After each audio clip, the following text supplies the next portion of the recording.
Halo teman-teman, kembali bersama saya Petrus Jakub. Terima kasih sudah klik video ini.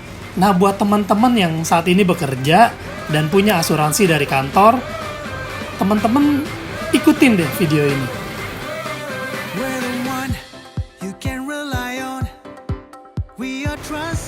Asuransi nanti deh, gua kan ada BPJS, asuransi dari kantor juga ada kok. Nah, banyak gak teman-teman yang merasa cukup?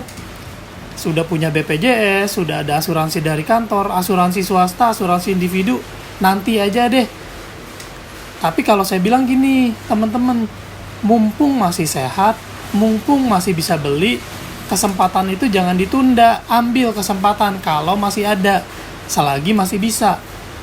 Nah, buat teman-teman yang nolakin asuransi, coba deh teman-teman tanya sama temennya yang pernah kejadian penyakit kritis. Misalnya udah pasang ring, atau mungkin ada sakit kanker, atau mungkin sakit jantung, atau stroke, dan sebagainya. Pasti temen kalian itu, dia kepingin banget punya asuransi. Lalu dia pasti akan bilang, emang kamu beneran sama sekali nggak bisa bantu nih? Nah teman-teman, kalau agen itu nggak bisa ngambil keputusan. Yang ngambil keputusan diterima atau enggaknya itu ya, keputusan itu murni di tangan asuransi sebagai penanggung resiko. Nah, ini contoh chat yang sering kejadian ya. Dia bilang, gua kanker, diminta resign sukarela. Bulan depan udah nggak ada gaji, tabungan nggak seberapa, cicilan banyak, belum lagi biaya pengobatan. Nah, ini teman-teman yang harus dipikirkan.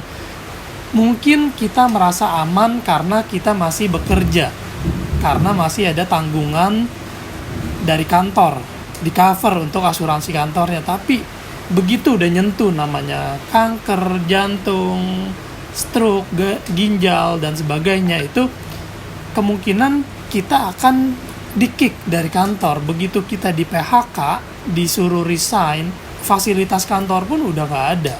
Dan kesempatan kita untuk berasuransi pun udah nggak ada. Jadi saya sebagai agen asuransi dan teman-teman saya sebagai agen asuransi itu selalu edukasi, ingatin orang, selagi sehat ambil yuk. Walaupun udah punya BPJS, walaupun udah punya asuransi kantor, asuransi individu itu beda teman-teman. Itu bisa tetap melindungi kita walaupun sudah dipecat dari kantor, bahkan bisa memberikan uang tunai yang begitu besar. Begitu terdiagnosa penyakit kritis, diberikan 10 miliar, atau 5 miliar, atau 3 miliar, dan sebagainya. Kalau nggak punya asuransi ya harus pakai uang sendiri. Penghasilan hilang, biaya hidup jalan terus. Kira-kira teman-teman bayangin deh, problemnya lebih besar mana? Ikut asuransi atau tanpa asuransi? Kalau teman-teman bilang problemnya lebih besar tanpa asuransi, berarti teman-teman pilihannya adalah ikut asuransi.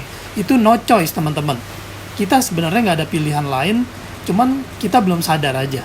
Oke teman-teman, semoga video ini bisa mengingatkan kita akan pentingnya punya asuransi. Sekali lagi, dipikirkan lagi teman, problemnya lebih besar mana? Ikut asuransi atau tanpa asuransi? Oke, terima kasih. Stay safe, stay healthy. Sampai jumpa.